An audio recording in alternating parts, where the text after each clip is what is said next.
Our next session is a book launch.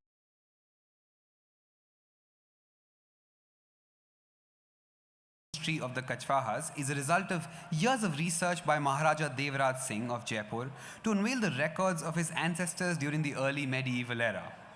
Since the question of his origins and ancestral connection was, in his opinion, a matter that had not been satisfactorily explored, a comparative analysis of the versions of Dulha Rai's life was conducted by the author to highlight the discrepancies that were found. In his attempt to chronicle the life of the founder of Dulha Rai, i.e. Jaipur, the author provides a study into the background of early medieval North India, the annals of Dulha Rai's ancestors, and the politics of this forgotten era. This book concludes with the history of the district of Dausa, and its sites of antiquarian interests, which the author believes to be long overdue. Our first speaker today is Maharaja Devraj Singh himself. Maharaja Devraj Singh of Jaipur graduated from Oxford Brookes University with a degree in business administration and hospitality management. He has a master's degree in international development from Chulalongkorn University and worked for the late King of Thailand's Chai Patana Foundation, involved in various rural development initiatives. He has lived in Jaipur since 2008, and he is the grandson of Jaipur's last ruling Maharaja, Savai Man Singh II, and his wife, Maharani Gayatri Devi. Ladies and gentlemen, our first speaker, Maharaja Devraj Singh.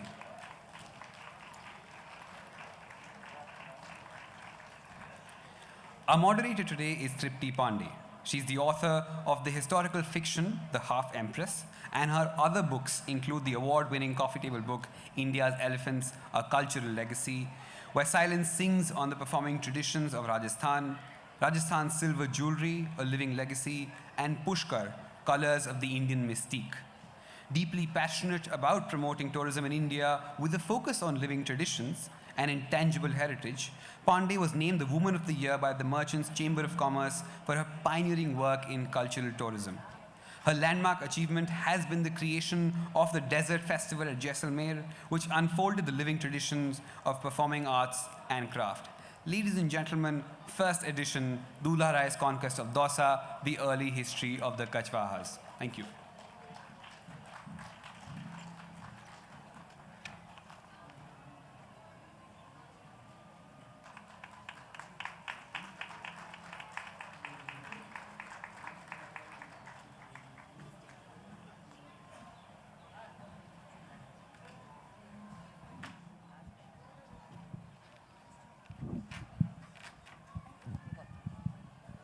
Hello. Hello, Jaipur. And I think we should together say Kamagani. Yes. Kamagani to all. Kamagani, that's the way Jaipur wishes everybody. Kani Kama. It's a great pleasure to have Devraj here. Maharaj Devraj, whose grandmother was not just an icon then, continues to be an iconic figure here, and will continue to be so, and that is Rajmata Gayatri Devi of Jaipur. And for him to come back to a history book has many questions for all of us who are history students. So I would first get him to say something very special, especially because he is a business administration person and also hospitality person. How did you get into history? You tell me that. History, I started back since IGCSE in high school. And then it was one of my favorite topics. And then I also did IB history, International Baccalaureate. That was also an enjoyable subject of mine. But then in college, I was not able to follow up in history because whatever reasons. But I always remained an avid reader in history. And yeah, kept up at it all the time. That's great, but choosing your first book on the history, that is something not really known to many of the Rajputs, and I would say many of the Kachwahas. So you have to just tell me, how did you plan to pick up on Dausa, and Dulha Rai's Conquest of Dausa? That's a very interesting, good question. Having studied the early history of Jaipur and the Kachwahas, I myself found that it was very incomplete, and I was very dissatisfied because I knew that Dulha Rai was not credited for his ancestry and his background. Many books described him as an adventurer, which is basically denying him his ancestral links and his heritage. So I started doing my own research, collecting all the available books and resources and articles. And then the picture began to emerge, which over the years I was able to comprehend and put together. And in the mid-2010s, I started writing it down, chronicling this into what I myself would have wanted to learn about the early history of our forefathers. So that's how this book came about. It's something I wanted not only Rajasthanis and my own family to know about, but the wider audience also. That's, in fact, what interests me more, that many people just were talking about Amer, and Dausa as such doesn't connect with Amer in the psyche of people of Jaipur as to how is it related to Amer. Means they just know about Dulha Rai's conquest, but not what the Kachwahas were, and also that Kachwahas have this sort of a tag that they aligned with the Mughals, and they were not really the warrior clans. They were not the warriors. They always found the easy route to align with the Mughals. So when I read the book, the more than 50% of the book takes you back to ancient Indian history that connects to the Kachwaha Rajputs. And I would like to know as to how did you plan it? Why did you go that far back in time? Yes, but firstly, I have to clarify, Tripti, that by aligning with the Mughals, it was a political alliance. It was not a religious alliance. But it happened to be one of the most successful alliances in medieval Indian history. It was in the fate written in the stars and in the hands of the gods. And also, Raja Man Singh was Akbar's right-hand man and commander-in-chief. The only successful imperial conquest of Afghanistan was done by us, and that's not any easy feat. So we were always a warrior clan, and we fought, if you read my book, you must have known, with all invaders, much before others. I mean, we were under the Pratiharas at that early period, and they were the one who stopped the Arab incursion into India. For over 2 centuries, when the Arabs tried to cross over from Sindh into Rajasthan, they were met with Pratihara forces. And then they said, forget India, we're good where we are. So people have forgotten the greatness of the Pratiharas, and the Kachwahas at that time were known as the Kachapakatas of Kopasetra. And we were also, like all other clans today, at that time, under the leadership of the Pratiharas. But I didn't answer your question.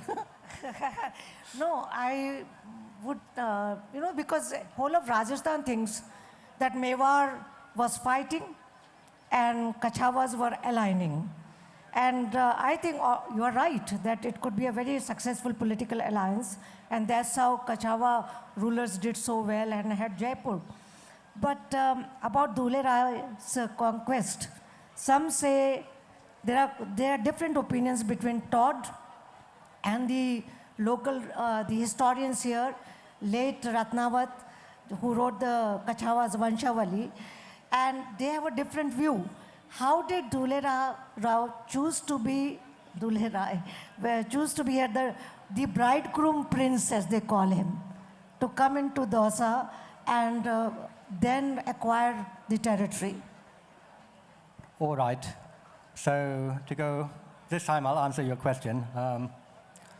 That time, in the early 11th century, from the mid-10th century till early 11th century was an expansion period for the Kachwahas.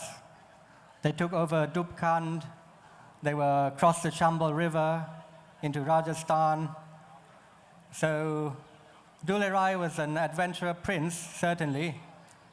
And as I explained,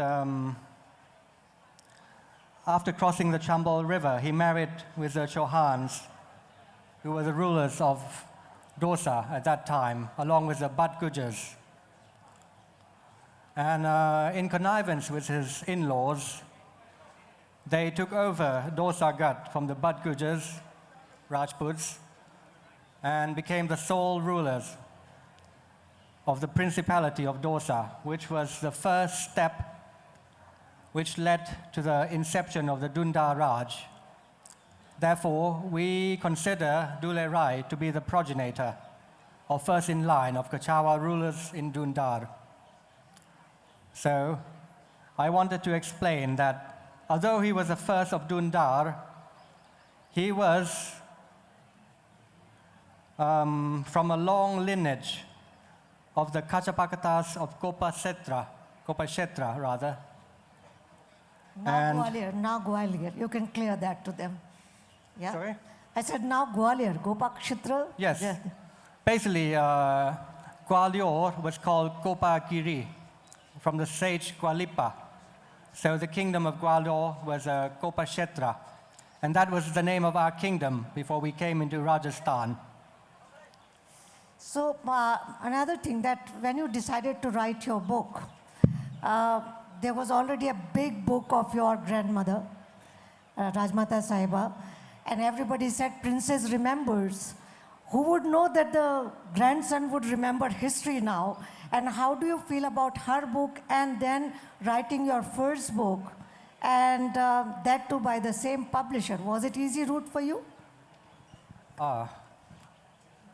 Yes, it was very interesting that I got to sign a contract with Rupa, who are the people who publish my grandmother's book. And I met with the head of Rupa, Mr. Ashish Mehra, and he was very pleased with this project to know that, it's 3 generations publish our history with them.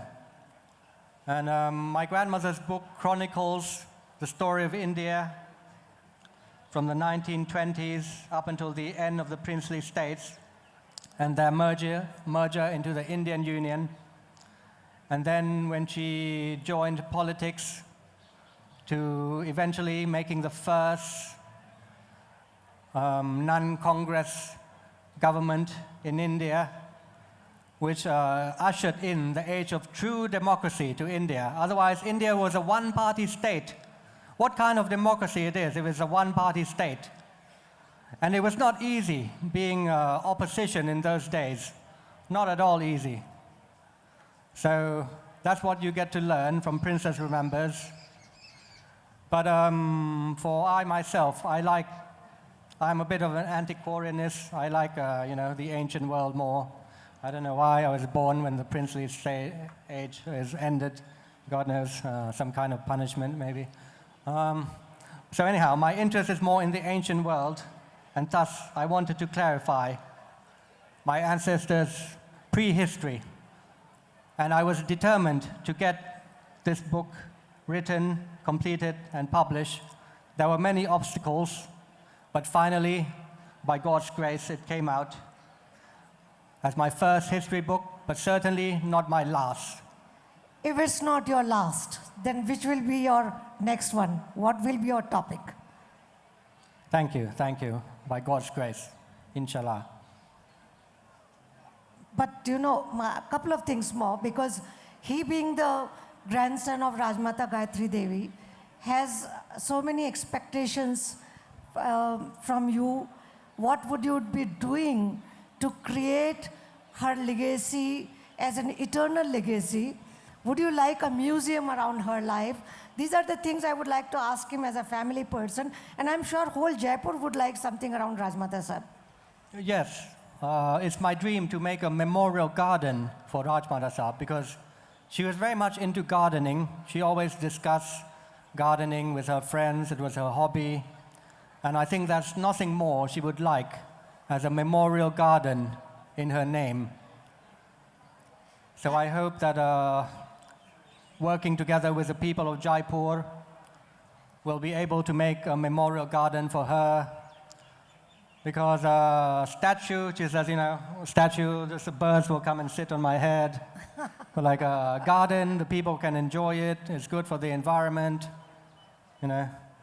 So I think a memorial garden and eventually a museum in her memory would be great. I, of course, having known your grandmother, and now that I was a fill-in moderator for you, for the historian Rima Huja, my friend, my neighbor, but I did not realize that we would end up being here. And that's so interesting because Devraj, people would like to know, you are half the time in Thailand and then you're coming here. How are you trying to keep up with the ground of Jaipur? You are raised abroad. Also, how have the Kachawa feudals or the estates, the Tikanedars, have reacted to your history book? How have they connected? Have they enjoyed knowing more on their clan? So first question, thankfully nowadays there's a direct flight between Jaipur and Bangkok. So it's not like in the 80s or early 90s anymore. India has been progressing at an amazing speed and such great potential this country had. That's why I knew that my mission remains here in India, in my fatherland. And I had many obstacles, but I never gave up. And eventually, I want to develop my ancestral area. And it's a mission that one has to do throughout life and never give up. And with regarding to the Jagirdars, I think most of them were surprised. They probably thought I didn't know much about history. The ones, except the people who got to know me or who are my friends. But to be honest with you, writing about Jaipur history would be so easy. Because what I dealt with was a prehistory, which no one had written about before. No, I was very impressed with your prehistory part of it, which is 50% of the book. And I never realized that Dulha Rai's book would take me there. But that was very interesting, and in a way a discovery for me as well.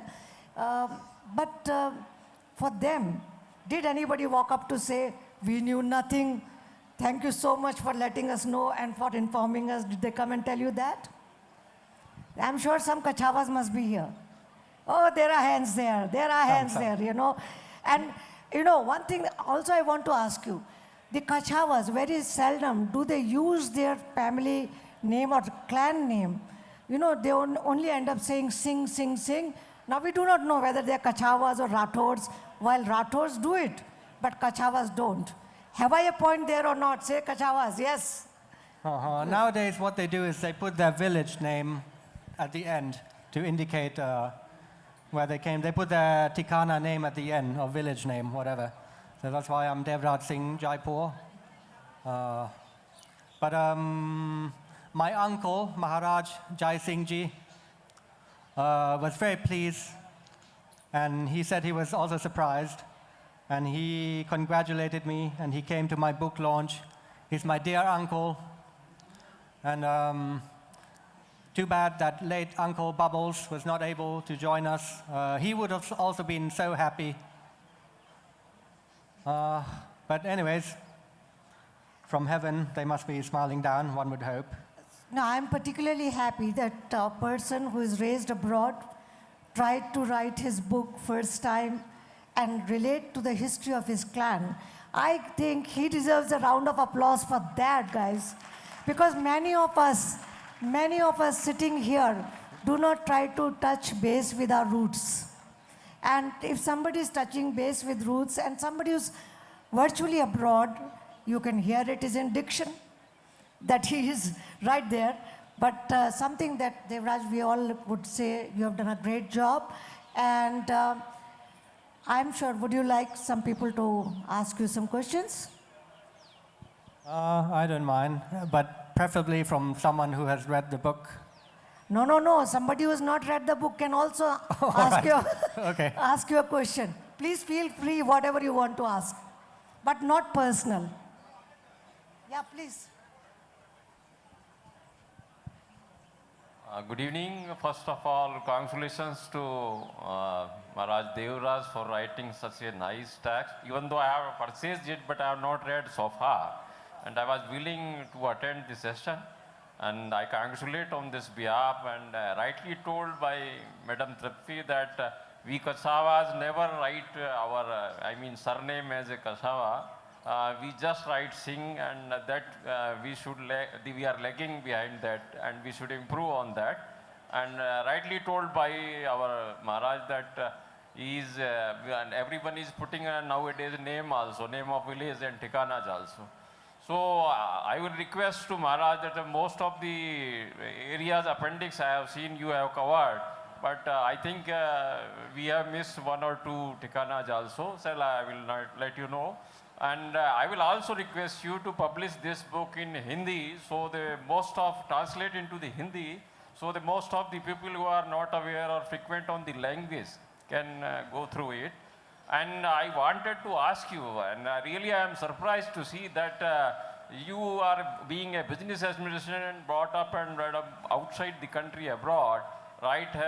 How have you been able to write such a nice text about Kachwahas, particularly about Dulha Rai? It was nobody have mentioned clearly about it. And I will also know why you keep such a low profile when the people and Tikanedar, they expect you to reach to their Tikanas and village to connect them. You should do and make approach like this, because you are always keeping very low profile. I wanted to know that.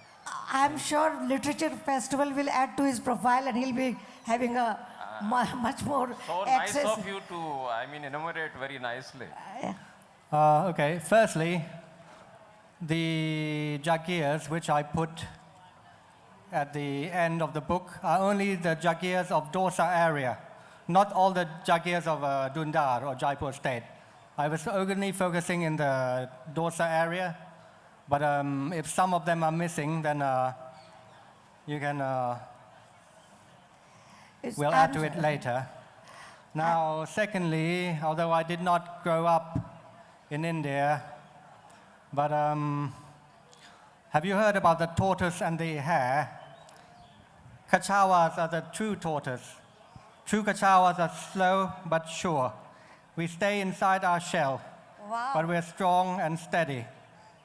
Wow, that deserves a round of applause, I'm sure.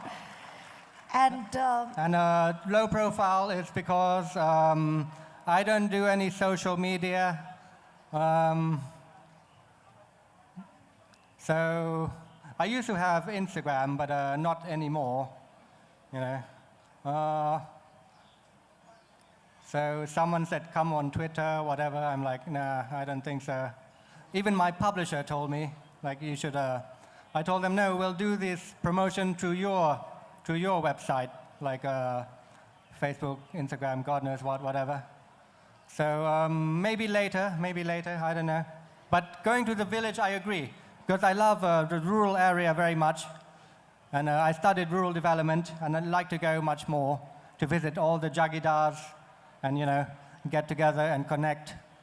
so Devraj, I should have any second or third question. We have very few minutes left. Any more questions? Yeah, please. Good evening. Kamagani. My question, I have three questions to ask. Very good. The first In one question, go. Yeah. Yes, the first question is, when you wrote this book, I was there. I had met you when you were writing this book. And a lot of things, and I also tried to give some inputs into it. To how you authenticated the history, one. Two is, Jaipur tourism is between Amer and Jaipur.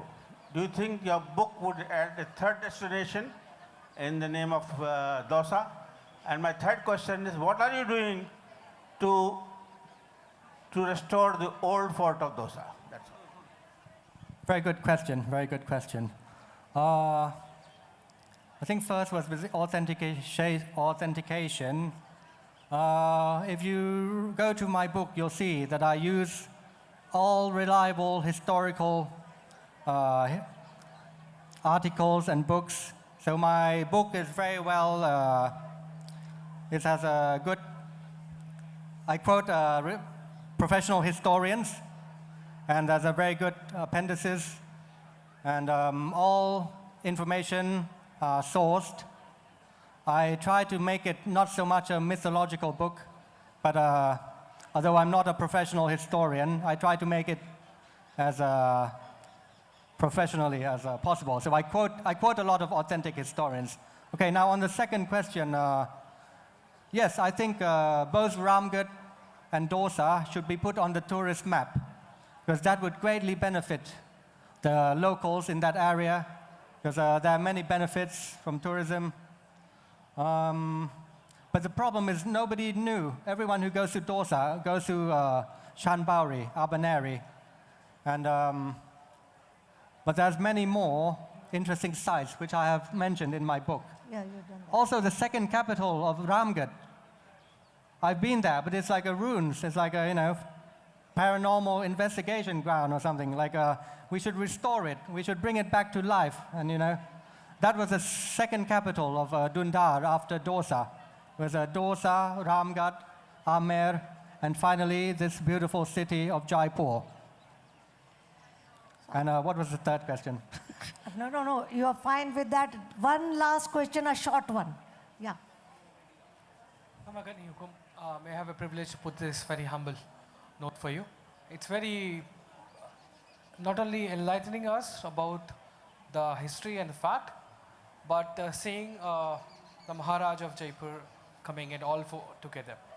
Hukum, my question is, how do you see that youngster can be a part of your campaign or the mission to put forward and take forward the heritage which we have, just like the previous questioner person had asked, how we can restore the places if we go around, if we have to connect beyond Kanauta to Amer. Amer is between. The valley of Amer starts from Kanauta and goes till Chomu. It's a very long one. And it dates back to 5,000 years, up to Krishna's time. There's lots of forts and fortresses and lots of culture. How we can take it forward and bring them back to life? How do you see it in coming 5 years, 10 years? Thank you so much. Youth is very important, and India is a very young nation with a bright future. I'm in my middle age now, but but that's the power of social media, to connect us. It's like a two-edged sword, however you use it. So, yes, we should use social media positively and connect all the young people together, and so that unity in strength. Thank you. I'm sure his book will inspire many to restore Dausa, and tourism will be going that side as well, and I'm sure Fort Ruins will talk history. And thanks a lot for being here. He's ready to sign the books at the signing authors booth. Those who want him to be there to sign your book, please go ahead and get it signed, because it is a special. He comes here not that often, and the book is here, so get him to sign the books. Thank you so much. I'm not invited normally, so. You will be here soon with your next book, okay? Thanks. Thank you very much. Kamagani once again. We would like to thank Maharaja Devraj Singh and Tripti Pandey for that enlightening conversation. And as she said, you can find him here at the author signing stall in case you have purchased the book. Thank you, and we will see you shortly at the next session.